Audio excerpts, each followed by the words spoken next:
this working? Yeah, all right. Good morning. All right, thank you everybody for being here for our first hearing of the Select Committee to Revitalize Jackson. I think we have a great list of speakers this morning, and we're going to get some useful information. We'll continue to schedule hearings throughout the fall and the winter, just like we did last year, and we'll make our agenda for the session after we finish those hearings. First up this morning, we're going to hear from our new mayor, John Horn. Mayor Horn, if you'll make your way to the end of the table. While Mayor Horn's making his way to the table, just for everyone's information, we're going to let Mayor Horn give us his vision for the city of Jackson, what he'd like to see happen, and how he sees the state playing a role in that. We have him on the schedule for an hour. We're not going to expect him to talk for an hour, but I wanted to make sure that we had ample time for all of our committee members to ask any questions that they might have. Mayor Horn, whenever you're ready, go ahead. Thank you, Madam Chairwoman. First, let me say I never thought I'd be on this side of the ledger in this hallowed building that we call the Mississippi State Capitol. But I appreciate the invitation, and it's so good to see some of my former colleagues here with us today, as well as a demonstration of the interest that folks have about our capital cities by virtue of the presence of so many people here today. I first want to say that this experience, and I'll reference back some comments that I made when a reporter asked me about the difference between being in the Senate and being mayor of Jackson. And I said, I likened it to the Senate being a walk in the park compared to this job. And I really mean that. Legislating is a full body contact sport, but it is nothing compared to what we're dealing with down at City Hall right now. However, I'm very optimistic about where we are in the city and what I believe that we can accomplish to revitalize our city and make it the place that we all want it to be. The revitalization of our capital city is essential to the continued growth of central Mississippi. And the revitalization of Jackson is essential to the efforts of Mississippi's efforts to claim its place in the Sun Belt as a thriving, vibrant place to establish a business, raise a family, or have a good quality of life. And in order to accomplish these things, we must first return to the basics. And I mean the basics as it relates to our capital city. We have to have a strong focus on delivering basic services, quality roads and bridges, reliable water and sanitation services, effective public safety measures, user-friendly city departments with capable staffing, and a focus on developing and marketing those natural, historical, artistic, and cultural offerings that help us to establish a sense of place and an understanding of who we are as a people and a community. Those are my prepared notes. So I'm just going to talk from here. When I took this job, and along the way of earning the job and the election by the people, I talked about three things, and those three things are still very prevalent.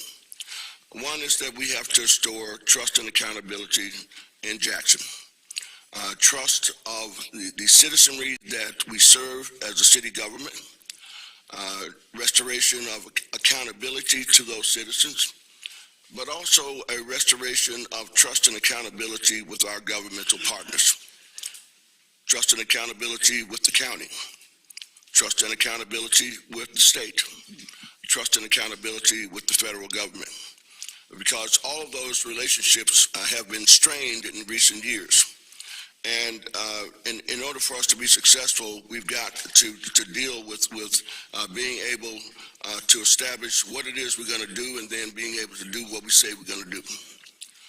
So we are in the process of trying to reestablish that and change the culture of the city government, the middle managers, the department heads, the little folks in city agencies. Many of them have lost their belief in their employer. Many of them are just going through the motions, and it has become endemic to the culture of our city government.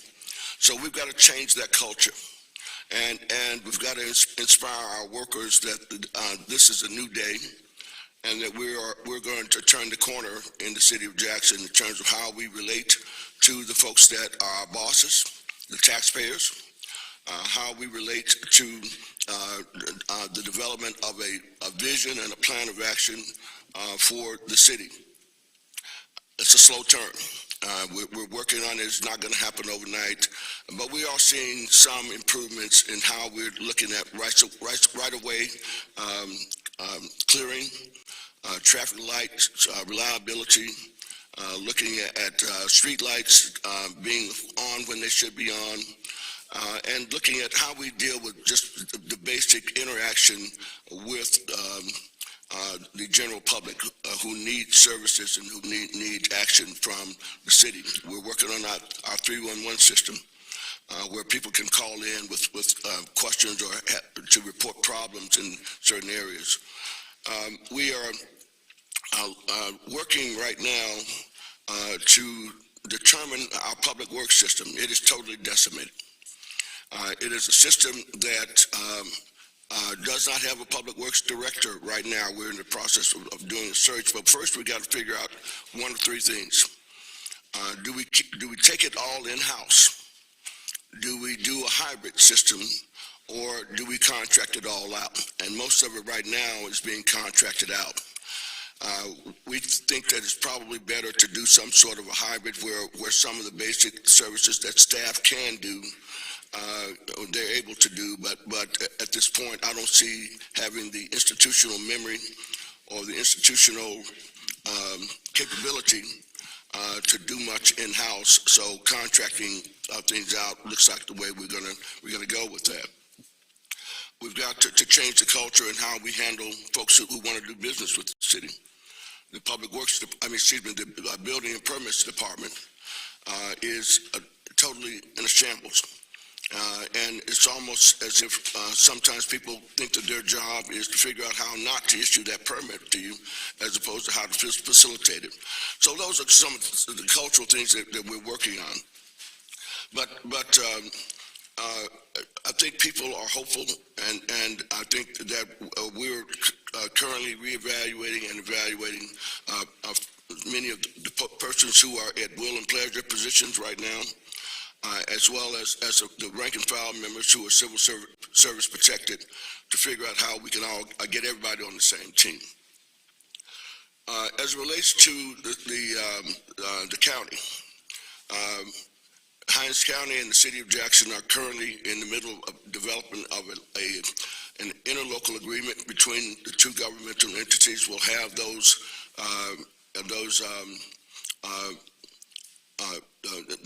we'll have the interlocal agreements being put before the county on this coming September 2nd. We hope to have the same agreement on the city's calendar, city council's calendar, to establish a better working relationship between the county and the city. Not only for pothole repair, but for whatever comes up. We're writing it broadly enough that the city and county will be able to work better going forward with this agreement.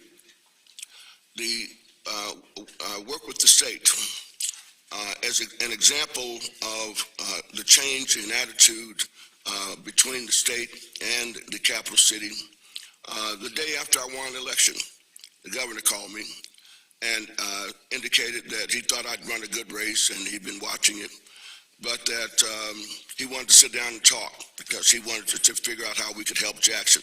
And as a perfect example of how we are moving forward with that, we have an ingress and egress project that we're working on for downtown Jackson. The governor stated, and I agree, that Pascagoula Street, President Street are our front doors.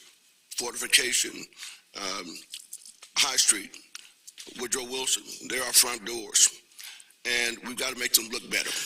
And so we have forged a partnership with the governor's office, with the Capitol Complex Improvement District, with Great City, and a number of private individuals who are working right now to improve the ingress and egress of our capital city. We met, and that's just one example of that. We've had conversations with the Lieutenant Governor, with the Speaker of the House, with the Ways and Means Chairman, with the Finance Chairman of the House, with the Finance Chairman and Appropriations Committee Chairman of the Senate. And to a person, they're saying that they want to help the capital city. We've met with the congressional delegation, and all four of the members of the congressional delegation that served Jackson, Congressman Thompson, Congressman Guest, Senators Wicker and Hyde-Smith, have all expressed their interest in working with the capital city. So we're in the process of mending those relationships at the federal, state, and county level. But we've got to double down on the delivery of basic services. And some of it we don't have direct control of. Our wastewater system is being handled by the federal court through a third-party manager. And while we have a good relationship with Mr. Hennepin, who is the third-party manager, we would certainly at some point want to control our own wastewater system once again. But we know that we've got to prove ourselves worthy of being able to manage those services. And in the meantime, we've got to continue to build up our city government staff in that regard. We're not going to do any of this if we don't know where we're going. So we're in the process of developing a market value analysis, which is being completed by a group out of Philadelphia, Pennsylvania, called the Reinvestment Fund, that's had history of helping cities that were troubled turn themselves around, like Brooklyn, like Philadelphia, Pennsylvania, Baltimore, Maryland, where they've helped to generate $5 billion in development, mostly around housing, but also commercial and retail development in marginalized communities. And they're here now doing the basic work of an analysis of Jackson, Mississippi, to see where there's opportunity, where there are challenges. They'll be doing things like mapping where crime is taking place, where potholes are, where there's rental property, where there's dilapidation and tax forfeited properties, where there's home ownership.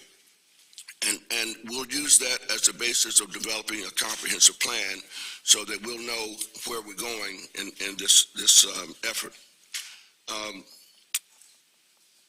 Of course, we know that there are some areas that we have got to focus on immediately. Top of mind is how we're dealing with the reduction of crime in Jackson, Mississippi.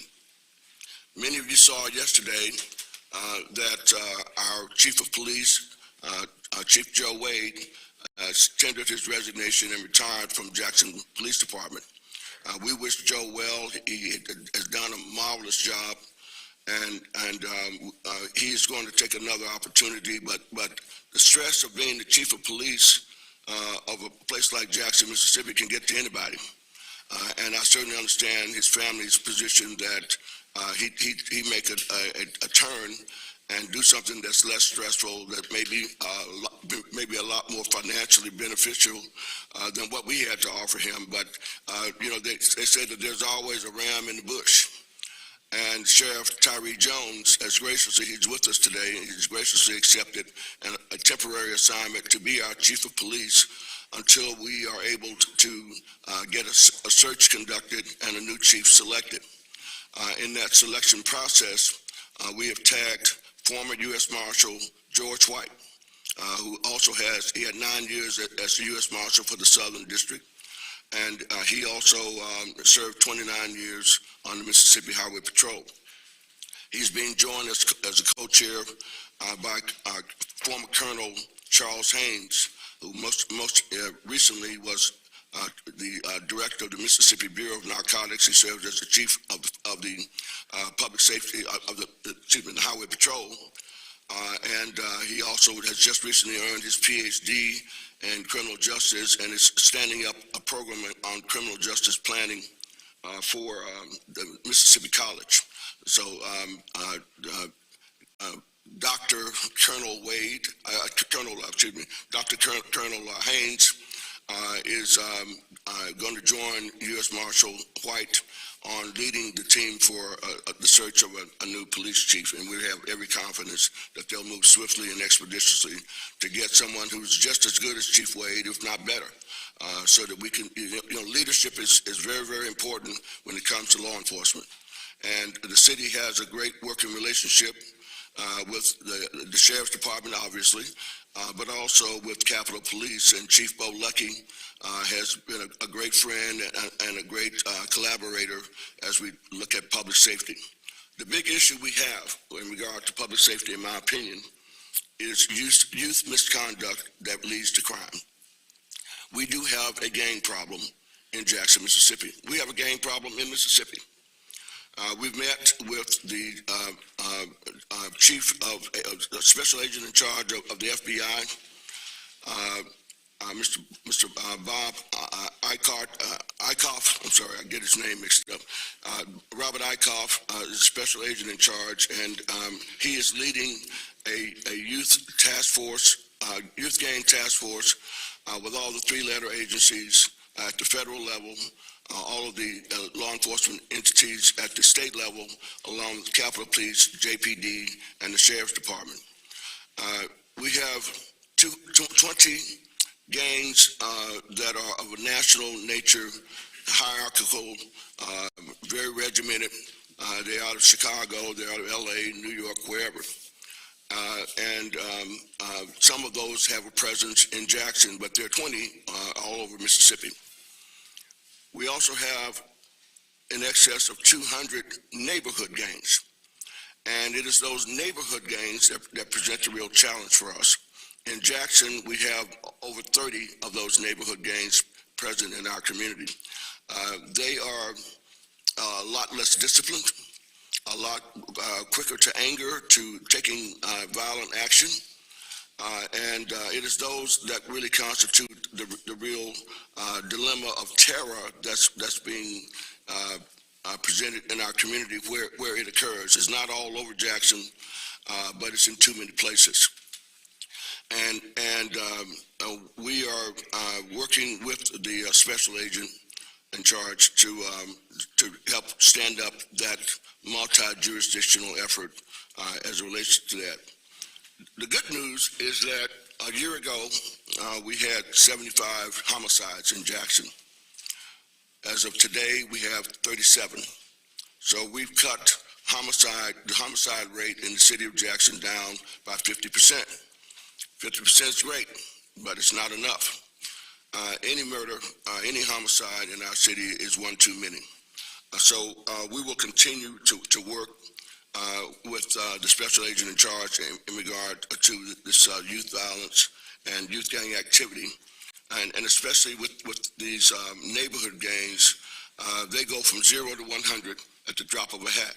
So any little slight, any rift that occurs between forces may end up in a shootout where you could have talked your way through it, but folks have difficulty dealing with conflict.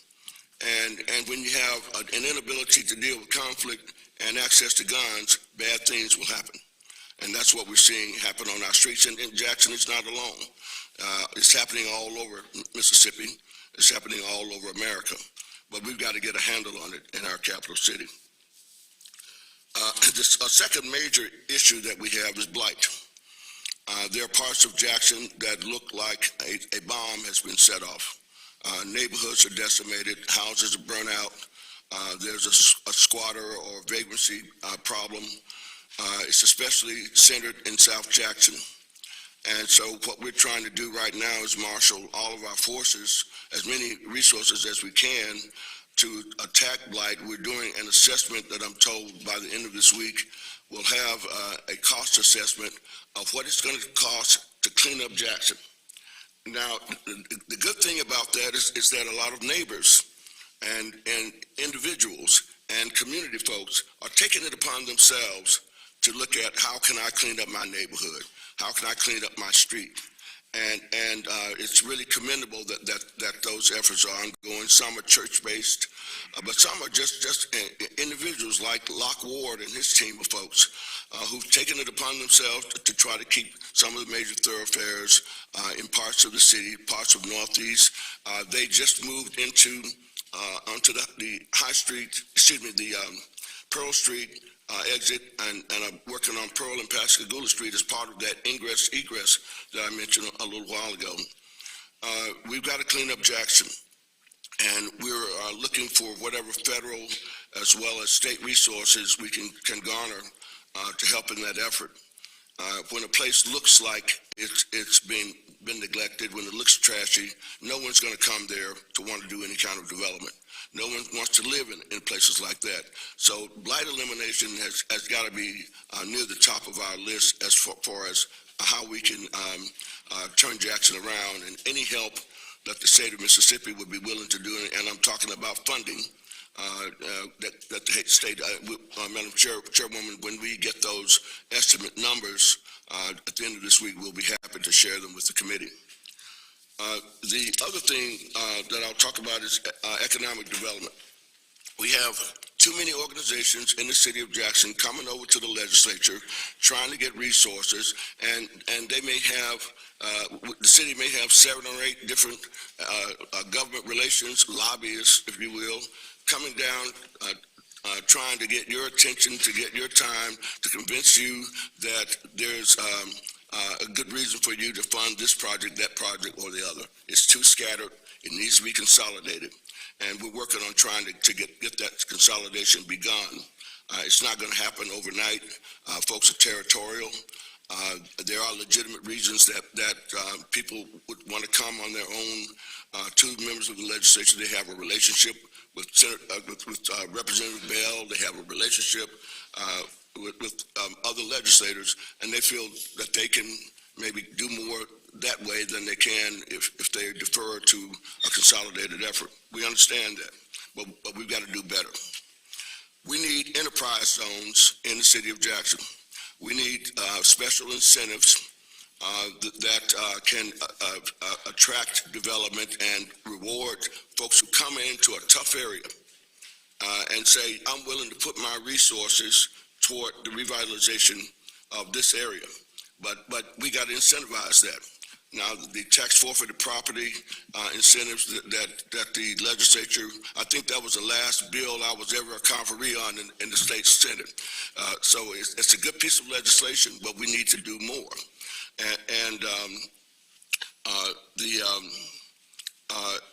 In addition to creating enterprise zones that may help to provide tax benefits, rebates, tax credits, whatnot, we're going to also leverage opportunity zones. Opportunity zones are a federal incentive program that were begun in the first Trump term and were included in the recent tax bill that was passed by Congress to help incentivize marginalized communities. And what those opportunity zones do is you establish an opportunity zone fund, and persons get write-offs for investing in those funds, but they also get a potential benefit from an investment in an opportunity zone fund that they're participating in that also winds up making money. Everything from food deserts being dealt with through opportunity funds, putting grocery stores where they're needed, hotels, apartment complexes, all aspects of business can be engaged in under the opportunity zone funds. We have 9 of them in the city of Jackson. And to my knowledge, the only place we've effectively used them is in the Fondren community. We need to, and that's because Fondren is low-hanging fruit. It's not hard to do development in Fondren, but we've got to figure out how to do development in downtown Jackson, how to do development around Jackson State, how to do development in parts of South Jackson. And so we would like to leverage opportunity zones along with enterprise zones for that purpose. We have to have some targeted efforts. Now, everybody else got a data center. We think Jackson ought to have a data center too. and we're looking at a couple of sites where we can offer to different prospects the availability of land that is suitable for establishing data centers. We have to have targeted efforts like that. We have to have efforts that speak to where the country is moving, such as a defense industrial base. Our country is moving to consolidate its efforts and resources towards putting defense-related enterprises all over the United States. And we think that downtown Jackson could be a great source for a defense industrial base operation, whether it's AI, whether it's cybersecurity, whether it's research in the field of defense, but that we need to put some incentives together that will sweeten the pot for the Department of Defense to want to come and take a harder look at a place like Jackson, Mississippi. And the other thing is that we have not, in all transparency, for about 20 years when I was a member of the legislature, I introduced a bill to establish gaming on the Pearl River. I did it because when the original gaming bill was first considered in the late 80s, Jackson was a part of the legislation. We were in the bill. There were some members of the local delegation that didn't like that, and they lobbied to take Jackson out of the bill, and so Jackson was taken out. But I think that something like a casino on the Pearl River, that would be a project, 800 or 900, maybe up to $1 billion of capital investment, would be a good thing for Jackson because of all the jobs it would create and all of the ancillary development that can come as a result of that.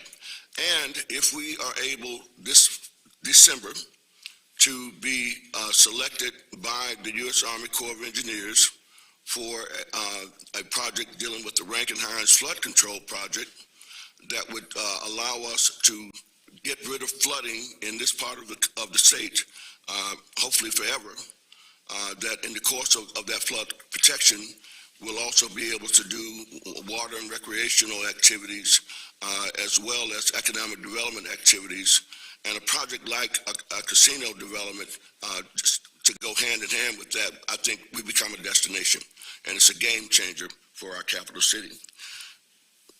We're positioned in terms of geographically where we're located in Jackson for warehousing and distribution. And so we would like to see the state consider incentives that will allow us to become more attractive for warehousing and distribution of products in this capital city. We have I-55, we have I-20, and just like the dark fiber that helped to attract Amazon, that runs from Canada all the way down to the Gulf Coast, from Dallas to Atlanta. We have the distribution network already in place as it relates to warehousing and distribution, and the dark fiber network that helped us to attract Amazon runs under I-20 and I-55, and where they intersect is a stack right down here. We need to leverage that availability of dark fiber for other AI-related enterprises that may come our way. Homelessness. If there is any activity, if there's any problem that will tank us, it is how we treat homelessness, how we deal with it. And we've got to have a humane treatment of the homeless. They deserve and should have the dignity of treatment that any human being should be entitled. But we don't want it to impede the quality of life. We don't want to impede the economic vitality of our city. homelessness has become pervasive in the city of Jackson. And the two pieces of legislation that were passed in this past session are good efforts, perhaps, but they don't solve the problem. It's going to be hard to enforce the licensing requirement of a person who panhandles. And look, in case folks haven't noticed, in Orange County, we're on a consent decree, and Chief Sheriff Jones can tell you that his jail is full, and it's full of folks who need to be in jail. The homeless do not need to be in jail. They need to be better managed. The problem needs to be better managed. And what we've got is a situation where Scott County's problem, Lexington's problem, Pearl's problem becomes Jackson's problem, because folks are given one-way trips from Scott County, Pearl, or Lexington straight into downtown Jackson, and they're dropped off. And then their problem now becomes our problem without any resources from the state. We need mental health assistance. When the psychiatric ward shut down at the medical center, a lot of those folks were just turned out on the streets. And so it became the city of Jackson's problem, and we don't have the resources to manage that problem very well. And so if there's anything the state can do to assist us in turning this situation around, we need help with housing. We need help with mental health services. We need help with workforce training. We need help with reconnecting folks to their families.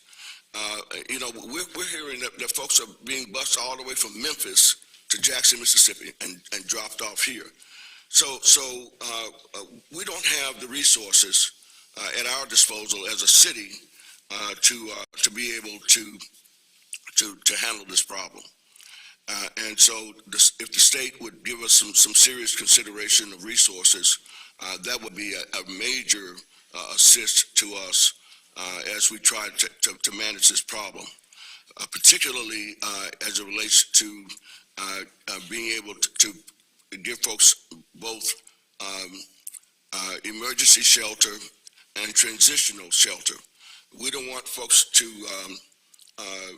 come and stay forever, but we need facilities where they can stay until they can get on their feet, and that would be a major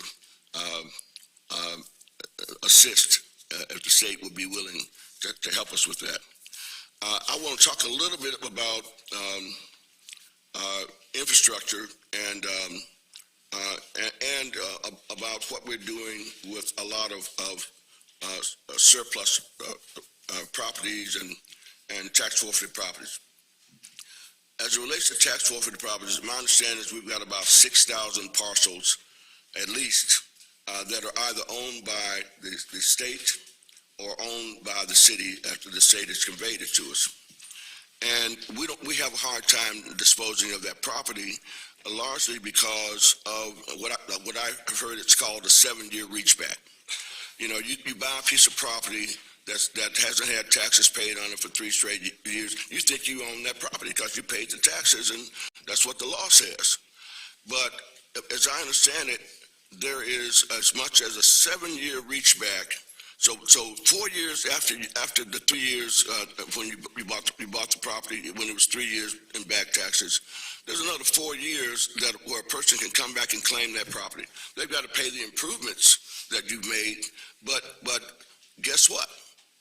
Title companies won't write title insurance on those properties in general.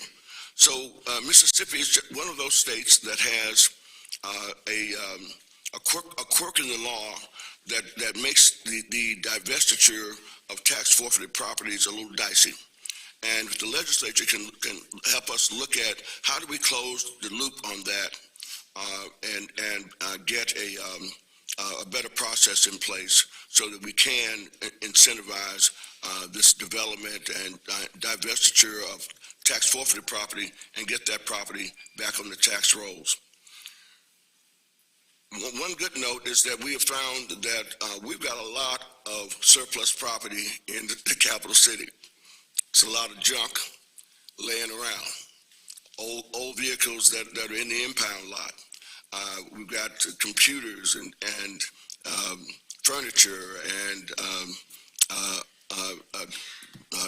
grass cutting equipment and whatnot that are just sitting around collecting dust. So we're working with the state right now and the surplus property division of the Department of Finance and Administration to get an inventory put together first of all, and then we're going to begin to divest ourselves of this property that is no longer of use or value to us. The 1 cent sales tax commission is working very well to resurface a number of streets in between now and 2028. We're going to see about $30 million that will be invested into street resurfacing and to some extent pothole repair. But we got another solution for pothole repair. And then as it relates to CCID, I want to commend CCID for the work that it has done over the years in infrastructure repairs and improvements, especially along in downtown from Capitol Street all the way to Fortification. All of that work that's been done in terms of the water and wastewater infrastructure that's been put down and the resurfacing has been done by Capitol Police, by CCID. And just on yesterday, the City of Jackson City Council approved the use of modernization funds that we get on average about $10 million a year from the state to be able to do a $40 million bond, and we're going to use the vast majority of that on street resurfacing and infrastructure repair. So I want to thank the state for that.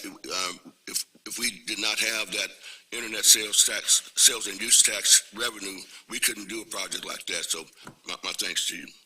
You know, Madam Chairwoman, I didn't think I was going to talk this long, but I'm gonna cut it off there and just say this. What's in the best interest of our capital city is in the best interest of Central Mississippi. What's in the best interest of the capital city is in the best interest of the state. We are Mississippi's front door. We cannot let Jackson fail. We cannot let Jackson fall to the wayside. We have to have our capital city as a vibrant place that is a good, safe place to live, work, and play, but also has the kind of amenities that where people want to come to live, work, and play. So having said all that, I'd be happy to answer any questions anyone might have. Thank you, Mayor. I just want to first state personally, this was a breath of fresh air. I am very excited that you are the mayor and that we have the ability to work with you, to have someone come and acknowledge that there are problems, talk about possible solutions, and talk about ways that the city and the state can partner together to solve those problems is more than I could have asked for, quite honestly. I do have a list of topics I want to cover with you briefly, and then we'll open up to questions from other members. First, I wanted to let you know, with respect to the sales tax issue, there is a study committee that was formed last session that will be meeting this fall that stemmed from some of the topics that we covered in this committee. We had a bill that would have, we thought, maybe fixed some of those issues and then realized that it's a bigger can of worms than we imagined. So we've turned that into a whole study committee on tax sale issues. And I'm hopeful that we'll be able to get something out of that committee to address some of those issues. But yeah, we absolutely acknowledge that. Also, with respect to mental health, if you'll stick around at the end of the agenda, you're going to hear from the House Chair of Public Health and Vice Chair of Public Health about how they're planning to have some federal funds available, have some other ideas about mental health and how we can tackle those issues together. Some of the things I did want to ask and follow up with you on, does the city have a plan for a jail? Right now, the city depends on Hinds County for housing prisoners and folks alleged to have committed crimes. We do not have a holding facility ourselves. The county has facilities, I think, in the sheriff's department that at one time were supposedly going to be used by the city as holding cells. I'm unclear as to whether all the repairs have been done on that, but now that we have the chief of the police and the sheriff in the same person, we'll certainly have an immediate conversation about that and see how we can work together to get that done. Sheriff Jones has more than 900 people that are incarcerated in the county detention center right now. He's at his limit. I'm told that we're not going to have the jail finished. The new jail is being built finished until maybe as late as 2028. We can't wait that long, so we'll have conversations about what we can do in the interim of that. Are you aware of any other major metropolitan city that doesn't have a city jail? I'm not familiar with that enough to speak on it. There was some news coverage recently, I think, about some remarks that you had made concerning the zoo. What's the current administration's position on what needs to happen with the zoo? One of three things: either shut it down, move it, or invest in it. Moving it is no longer an option. That ship has sailed. We had an opportunity to put the zoo in an area of the city that has the Children's Museum, the Natural Science Museum, the Ag and Forestry Museum, Smithfield Stadium, ballparks, and the previous administration, for whatever reasons, just chose not to deal with that. And in point of fact, was known to have said, "I'll let it rot before I move it," and he did. And so we're spending $1.4 million a year just maintaining the animals at the zoo right now. We bring in $800 to $1,200 a month in revenue for the zoo. That business model will not last long, if at all. My view is that the zoo is on the National Register of Historic Places.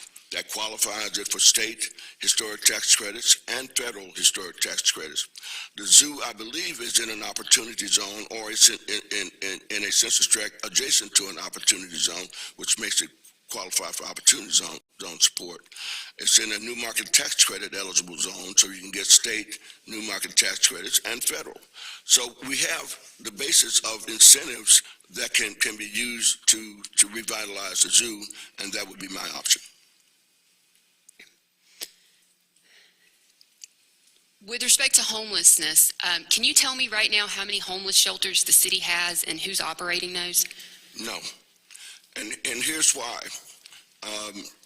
We have a fragmented operation. A lot of these organizations are they're scrapping for resources, for attention, for recognition, and they don't work, in my opinion, they don't work very well together.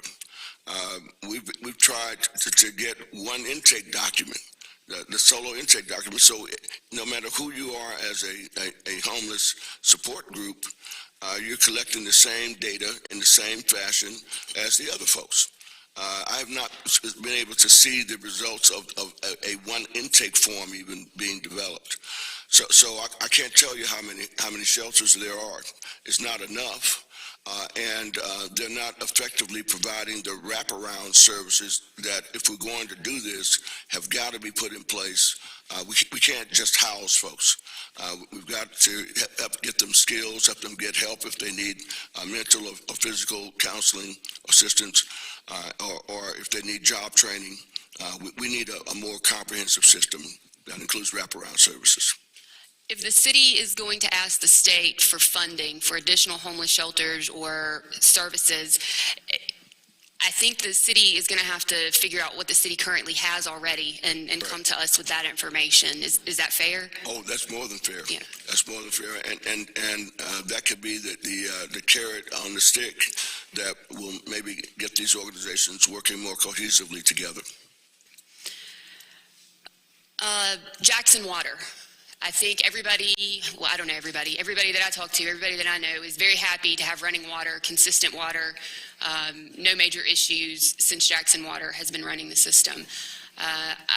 As I understand your comments, the city would eventually want to take back over operation of the water system as a, well, I don't know. I want you to tell me. What does that look like to you? You've mentioned that the public works for the city of Jackson is decimated. How would the city functionally run the water again and keep it where it needs to be?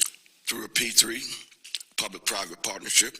Most cities have that right now.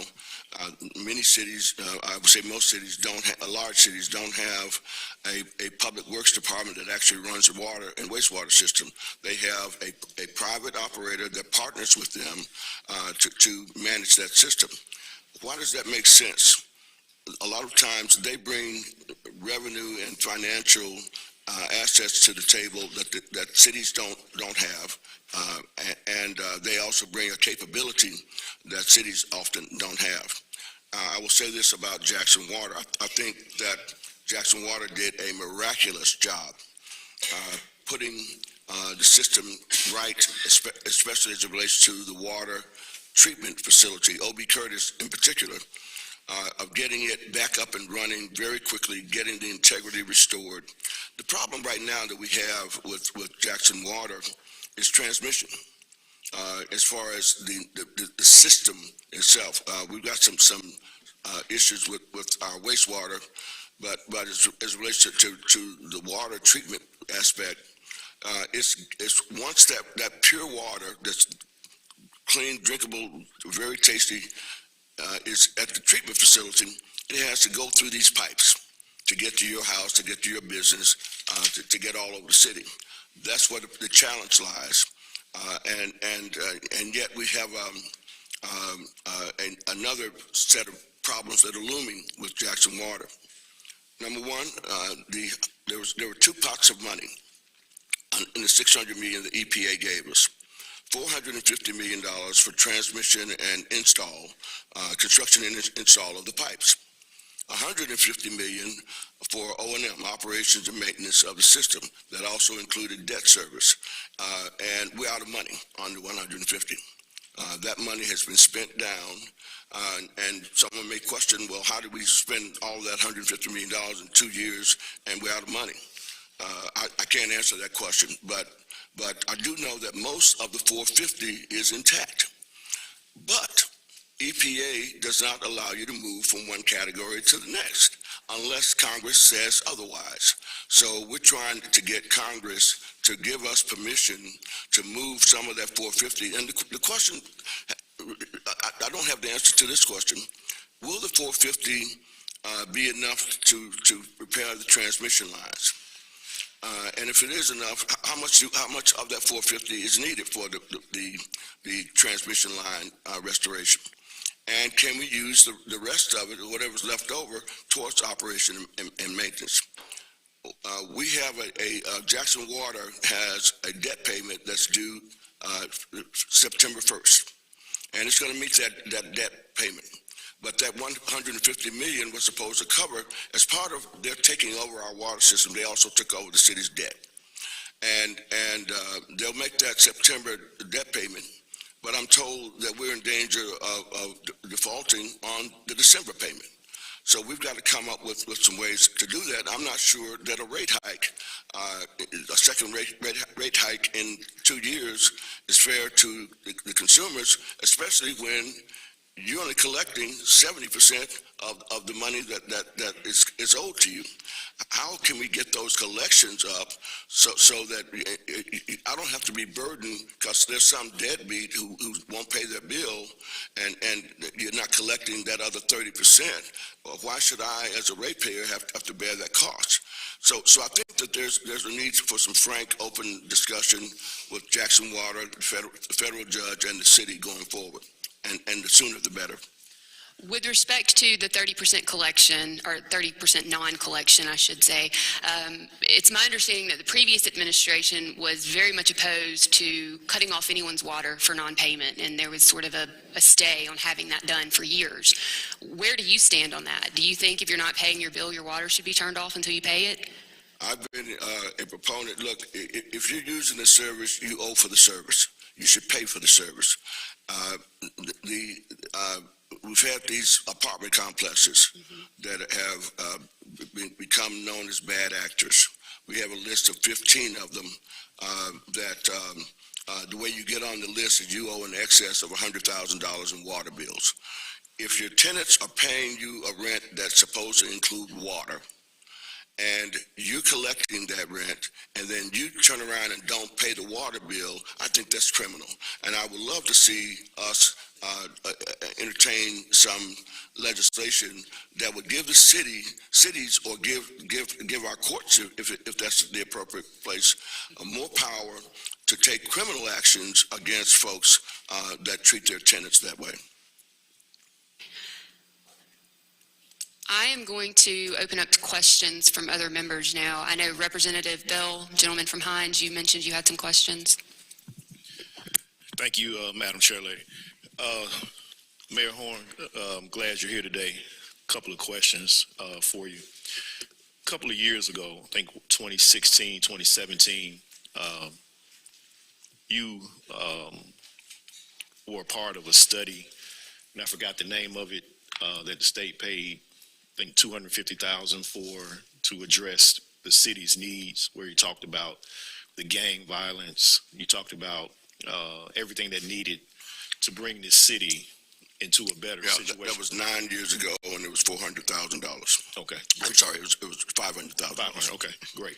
In that study, are these some of the same issues that we're seeing back then that we're still having today? Absolutely. And they were the first group that I ever saw to raise the specter of neighborhood gangs. You might wear the same colors as group gang XYZ. You might call yourself the same thing, but you're not affiliated with those folks in Chicago or LA. You just like their colors, or you like the way they wear their caps.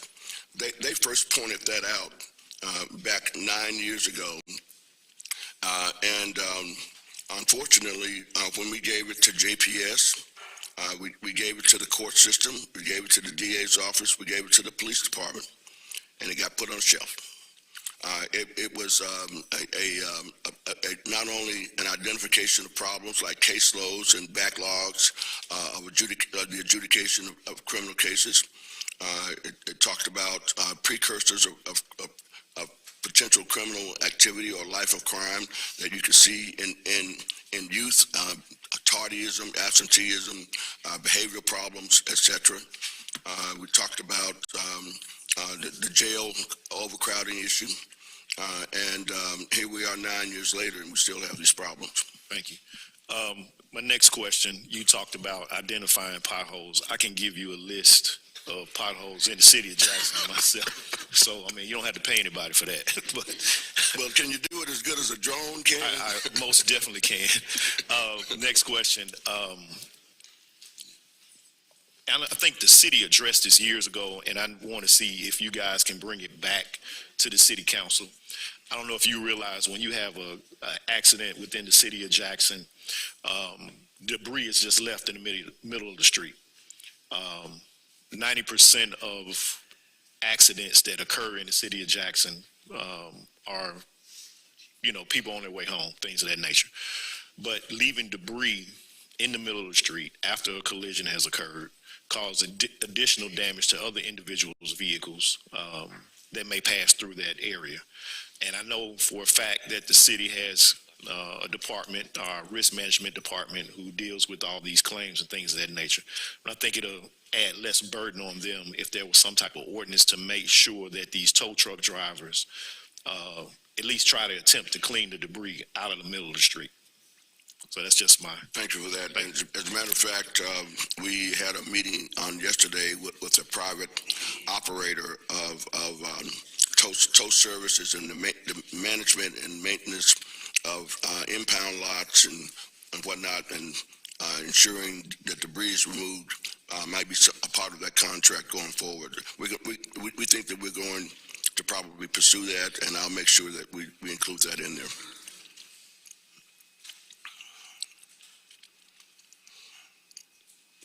Other gentlemen from Hines? Thank you, Madam Chair. I would like to start by echoing your sentiments with the City of Jackson. It's a new energy there.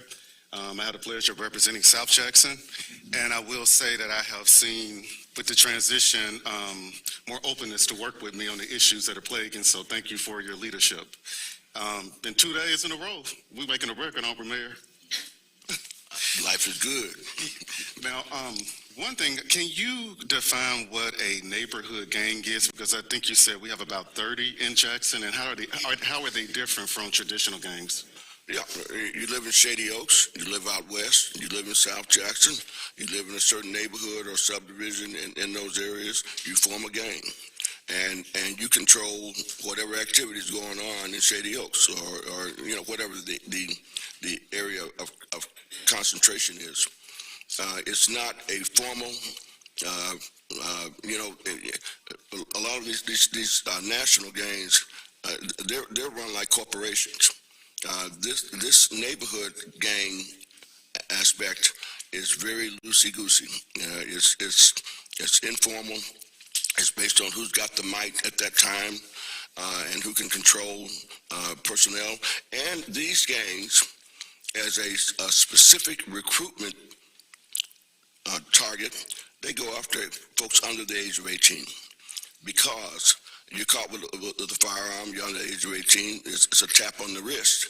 And Madam Chair, that may be another thing that we need to look at. If you're doing the crimes under the age of 18, as an adult you would get a harsher penalty. Not that I'm trying to treat kids like adults in all cases, but we got some bad actors out there that are 14, 15, 16 years old. And there's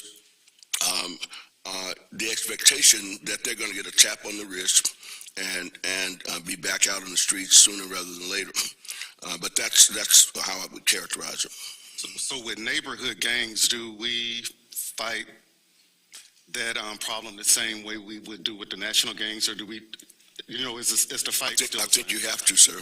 I think that, my fourth day on the job, 4th of July, we had in South Jackson a shoutout in the Brook Hollow subdivision.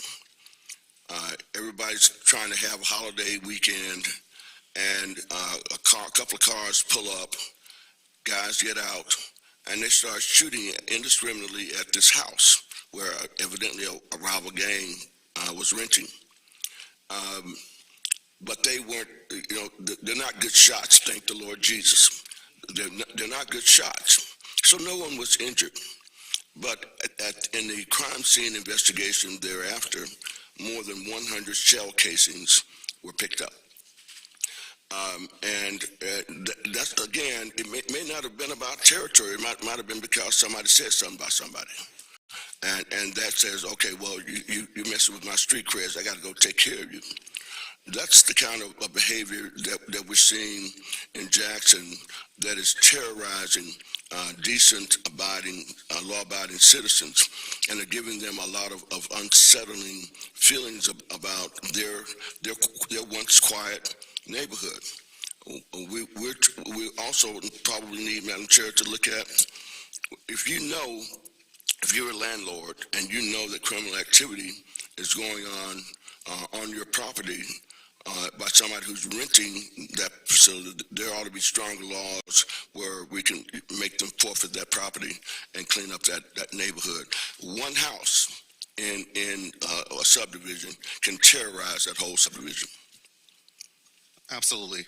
I want to move down a little bit further. You talked a little bit about the homeless issue, that we're having, and I commend you. It's more than providing housing. It's going to have to be a holistic approach. Now, I know your predecessor talked about some federal funding that was coming in. I think ARPA dollars that were coming into to the city of Jackson. Have those funds been allocated or appropriated? I think it's over to Jackson For Resources. homelessness? Yes, sir. Well, if they're there, I haven't seen them.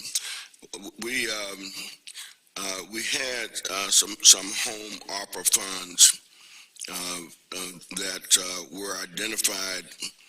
Initially, it was money through the CDBG program, and then the decision was reached to go after home ARPA funds and switch that funding source over to home ARPA. The only problem is the consolidated plan didn't allow for homelessness as an eligible item. And so you got to go back and amend your consolidated plan, which takes months to get done. And so those funds are not being applied toward the homeless at this point. Okay. And last thing, Jackson Resource Center, I know you talked about collaboration with shelters. They've actually designed an app that is going to allow the shelters to collaborate. So we need to probably look into that and figure out how we can get everybody, because, everybody works in silos across the city. And when you're working in silos, you're not as effective. But thank you for... Well, technology has got to become a major part of how we work with homelessness. And I'm just now hearing about this app, but it sounds like a great idea. Yes, sir. Thank you so much, Mayor. And let me also say, as it relates to gangs, and we cannot police our way out of this problem. I'll say it again. We cannot police our way out of this problem. We've got to increase our workforce development efforts in this community. Hinds County is the only county that does not have a workforce development training center. Every other county has it, but we don't have it. And we're part of Central Mississippi Planning and Development District. They get our WIA funds, the Workforce Investment Act funds, but I don't see enough resources coming back to Hinds County, and especially the city of Jackson, from that arrangement. As a senator, since 2003, we were a standalone Workforce Investment Act entity until the first year of Governor Haley Barbour's first term. And then following that, in that first year, Hinds County got absorbed into Central Mississippi PDD, and we lost any direct control over those resources, and the amount of money that goes towards workforce investment, workforce development efforts in Hinds County has plummeted. So we need help on that as well. Thank you. Lady from Hinds, Rep. Foster.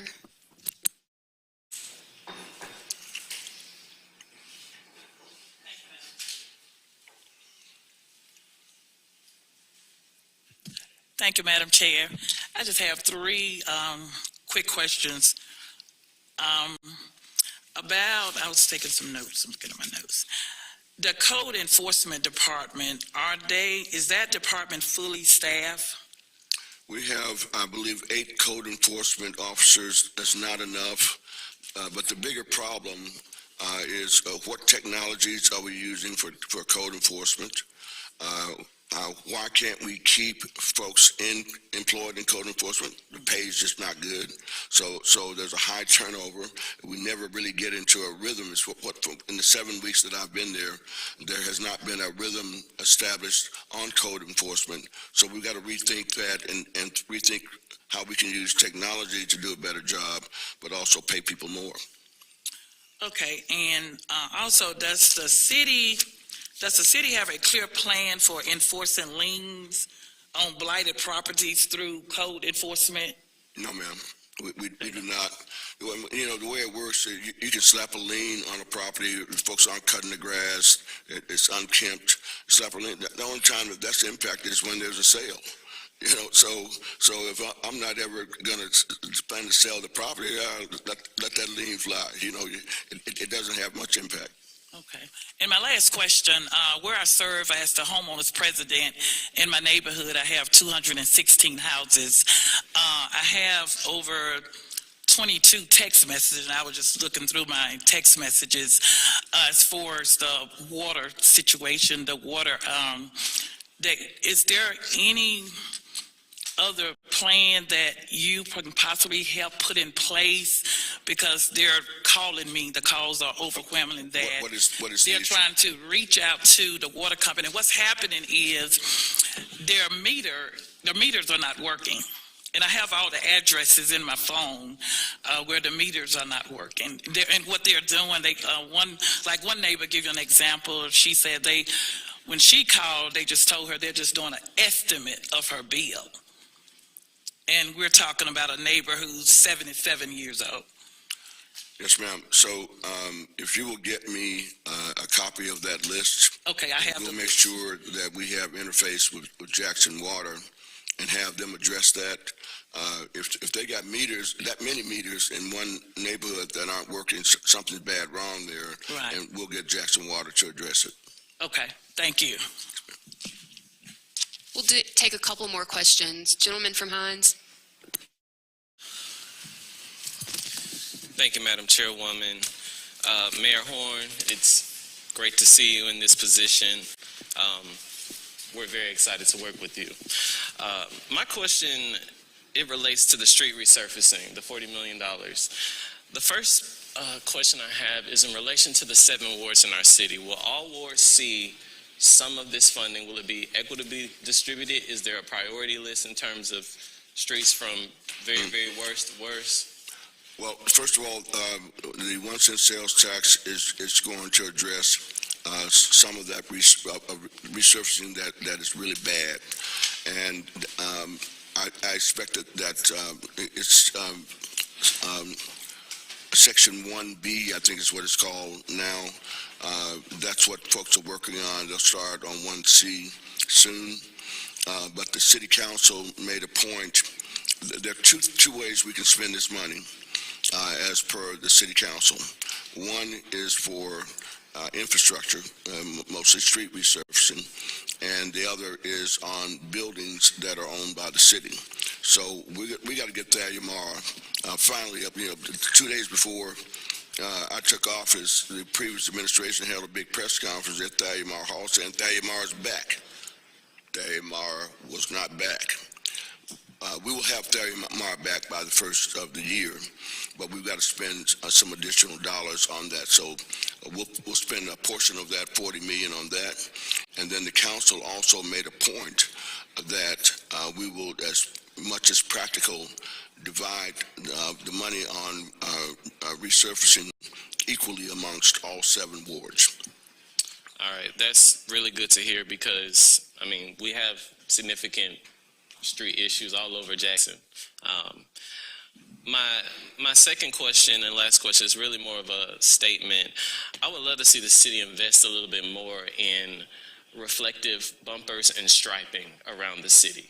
So, of course, we don't want to stripe over roads that are terrible, but if we don't have the resources to resurface certain roads that are still drivable, I have a lot of older residents who are complaining about not being able to see at night. Right. It's not, and then we get into these fender benders, and I just think the investment in either reflective bumpers or striping will really help people stay on the side of the road for our older folks. Well, Representative Gibbs, you had enough foresight a couple of years ago to get, I think it was about $500,000 to do some important thoroughfares in your district. And so when the improvements were made at night, it was like driving on a glimmering lake that you couldn't see because there were no reflectors, and folks were so happy when you were able to get them to come back and stripe it, because it does make a difference at night, especially if you have vision problems. So I hear you exactly what you're saying. All right, lady from Madison, we'll end with your question. Okay, it's really just a comment more than a question. I just wanted to say I'm very excited to call you Mayor Horn. and I represent two of the longest-serving mayors in the state of Mississippi, and as I think you did too when you were the senator, and I know they're rooting for you. I know they're very excited that you're in this position, and we're all rooting for you. And I just wanted to pray spirit of knowledge, wisdom, understanding, the spirit of power, the spirit of the fear of the Lord over you. I think we're all in agreement that we are so thankful that you were bold enough to take up this mantle, and we pray your protection and power to come on you and to do great things for the city of Jackson, and I'm very proud of you. Well, gentlelady from Madison, I appreciate those kind words, and I'm glad you mentioned the two mayors from Ridgeland and Madison, their neighboring cities. And I've had conversations with all of the surrounding communities' mayors about Jackson. And there seems to be a lot less animosity, a lot less frustration with Jackson than what we've seen in previous years. But we got to put the work in. We all have to put the work in. And part of our responsibility in this region is to lift each other up. If folks keep tearing Jackson down, Jackson's going to get towed down. We've got to lift our capital city up and try to do everything we can to make it as great as we all know it can be. Thank you. Mayor Horn, thank you for being here. I look forward to working with you. I think everybody on this committee would share that sentiment. We're going to have many conversations going forward. This is just the beginning. Absolutely. Thank you. Thank you. Thanks to the committee. Next up, we will have our law enforcement panel. We are going to hear from Chief Bo Lucky. He's Chief of Capitol Police, and Sheriff Chief, I don't know what he prefers, Tyree Jones. They are going to provide us an update on implementation of some of the laws that we got passed last session. Yeah, I kind of expected. Thank you.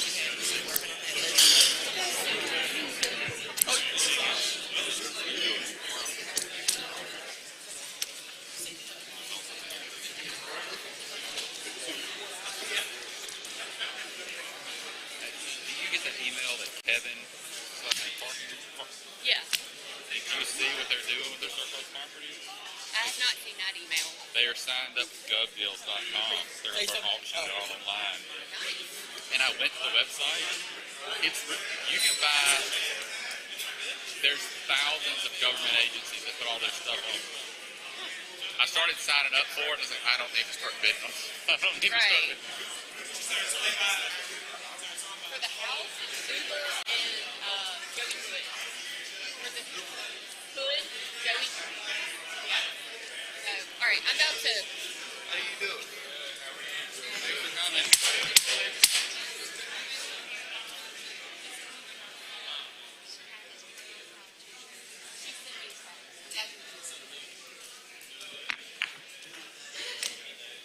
All right, you guys know that I'm OCD. We're going to try to stay on schedule. If everybody could sit back down, we'll get started with our next panel. Thank you.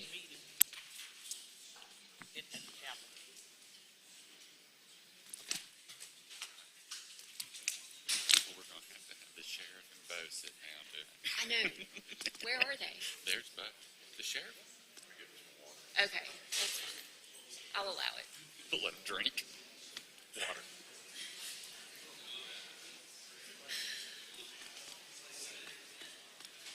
Huh?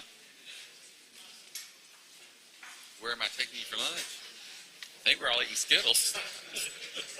John ain't letting us break for lunch now. We're going.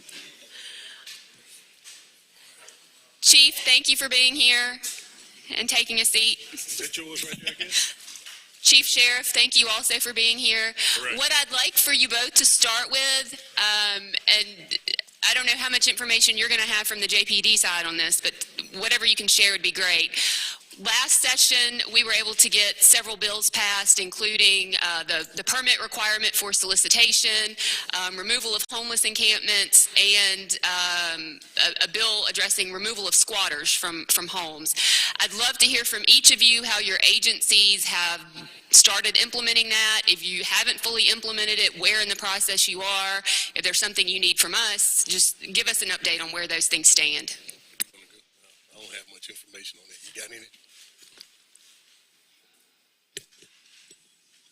All right. Is this on? No. Maybe. It might need to be closer. Is that better? Is it just this button here? Yeah. Push it up. Hello. There you go. There we go. All right. Thank you, Madam Chair.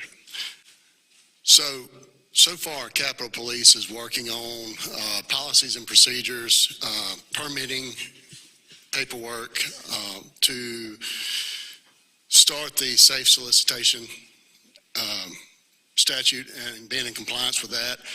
We are in the process of looking at models from other municipalities that have already had city ordinances up and going that require permits and things of that nature, because we don't want to stray too far away from what everybody's already doing, because we feel like throughout the state that's what everybody's going to kind of stick to.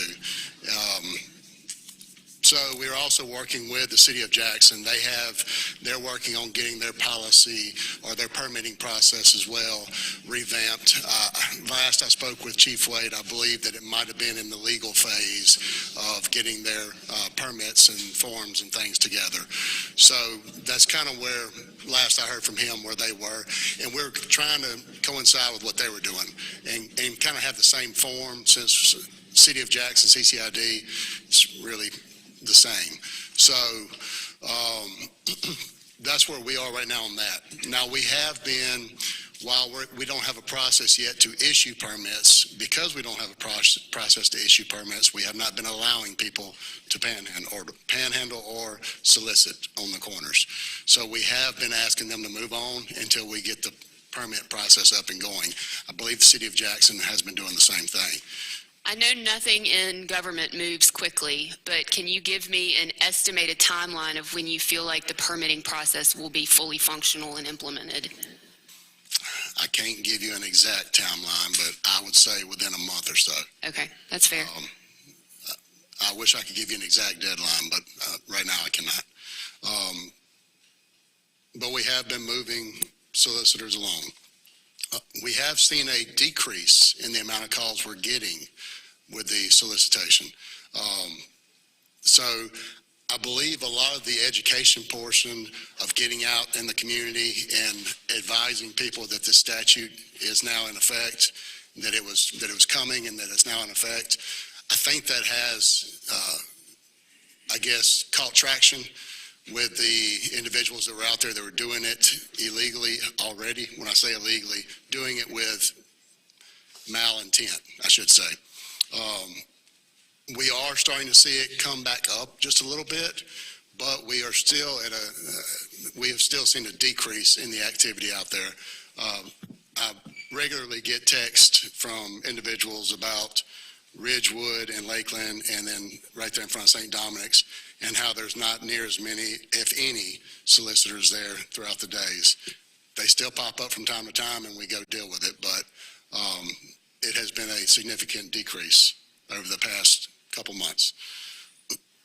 Can one or both of you talk about the law that we passed dealing with squatters? Are you all receiving calls about that already? Are you seeing that process work through? Where's that? So the CCID does not have a large residential area or footprint, so we don't get as many calls about squatters. A lot of your calls on squatters are going to be South Jackson area. I know they got a big problem down there. They have a lot of rental properties down there, and you have a lot of, when tenants move out, squatters move in, things of that nature.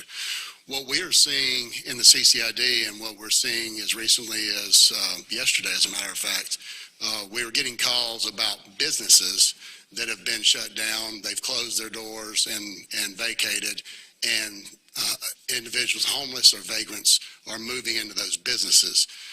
One of the challenges we're running across is getting in touch with the business owners.